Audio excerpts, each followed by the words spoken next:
आज के डेट में सुख का असली मतलब क्या है? ये भी एक बहुत बड़ा सवाल है। अभी लोगों को सुख का मतलब यही लगता है कि अगर उनके पास आईफोन नहीं है, फोर व्हीलर नहीं है, उनके पास कम से कम 3-4 मंजिल का मकान नहीं है, तो वो सुखी है ही नहीं।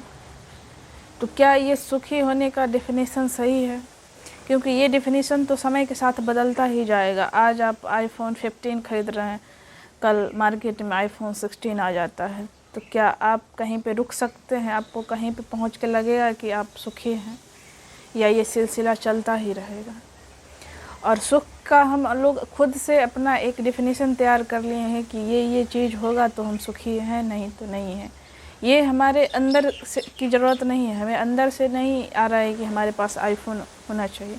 हम लोग बाहर की दुनिया में जो देख रहे हैं कि अब कोई आगे बढ़ गया, ज़्यादा पैसा कमा लिया, तो उसके पास क्या क्या है, तो फिर हम मेरे पास भी ये चीज़ होगी, तब हम सुखी कहलाएंगे। हो सकता है कि उन चीज़ों को आपको बिल्कुल भी ज़रूरत नहीं होगी, लेकिन आपको दूसरे को देखकर आपने ये पैमाना सेट कर लिया कि आपके पास ये चीज़ होना ही चाहिए। और हम जब तक बाहर देखते रहेंगे कि सुख बाहर ही है, तब तक हम अपने अंदर नहीं देखेंगे कि हमें ऐसा क्या क्या है जो हमें मिला ही हुआ है। उन चीज़ों पे हम कभी ध्यान नहीं देते हैं। सुख का मतलब हमारे लिए जो कुछ मिलेगा बाहर से वो हो चुका है, और जो हमें मिला ही हुआ है उसको लेकर हम लोग कभी गंभीर नहीं होते हैं कि ये भी तो हमारे पास है जो हमें मिला हुआ है, जो कि कितनी ज़रूरी चीज़ें हैं। अब सबसे पहले जैसे कि आपको प्यास लगती है, तो इस पृथ्वी पर पानी है जो कि बिल्कुल मुफ्त है। आप पानी पी लेते हैं, आपकी प्यास बुझ जाती है। ये भी तो एक बहुत बड़ा अचीवमेंट है जो आपको प्रकृति ऐसे ही दे रखी है। इसके लिए आपने कोई मेहनत नहीं किया है। आपके शरीर का हर अंग सही से काम कर रहा है, ये भी तो अपने आप में एक उपलब्धि हो सकती है। लेकिन हम लोग कभी इसके बारे में नहीं सोचते हैं। हमें लगता है कि जब हम कुछ मेहनत करके, मजदूरी करके, या कुछ जैसे भी करके, चालाकी करके कुछ कमाएंगे, उससे कुछ खरीद लेंगे मार्केट से, तब हमें लगता है कि हम सफल हैं, हम सुखी हैं। आपके पास किडनी है, लीवर है, आपका फेफड़ा है, ये सब भी ठीक से काम कर रहा है, अभी तक कुछ नहीं हुआ है आपको, तो ये भी आपको प्रकृति की तरफ से एक आशीर्वाद है, आपको गिफ्ट मिला है कि आप सही से जी रहे हैं। आपका दिमाग सही से काम कर रहा है। आप जब किसी ऐसे व्यक्ति को देखते हैं जो मानसिक रूप से बीमार है, या उसका मेंटल हेल्थ ठीक नहीं है, वो अब खुद को भी अपने आप की देखभाल भी वो नहीं कर सकता है, वो दूसरे पर डिपेंड है। क्योंकि आप देखते हैं जिसका दिमाग ही ख़राब हो चुका है, वो खुद अपने लिए भी नहीं जी सकता है, अपने बारे में नहीं सोच सकता है। तो जब आप ऐसे व्यक्ति को देखते हैं, तो आपको ये बात समझ में आनी चाहिए कि हम इतने ब्लेस्ड हैं, हम ईश्वर की हम पे इतनी कृपा है कि हमारा दिमाग भी सही है, हमारा शरीर भी सही है।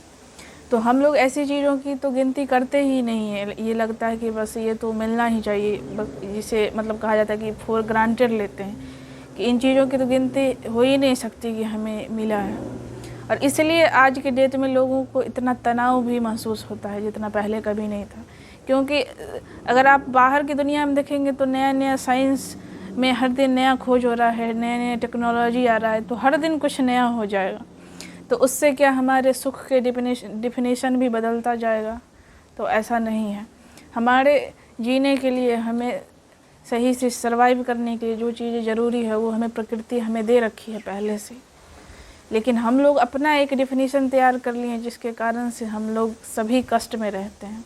एक दिमाग में फ्रेम बन चुका है, ऐसा ऐसा होगा तो हम सुखी हैं, नहीं तो हम सब दुखी हैं, दुखी रहते हैं। मतलब एक तरह से कहा जाए तो हम लोग जानबूझकर दुखी रहते हैं, जिसका कोई इलाज नहीं है।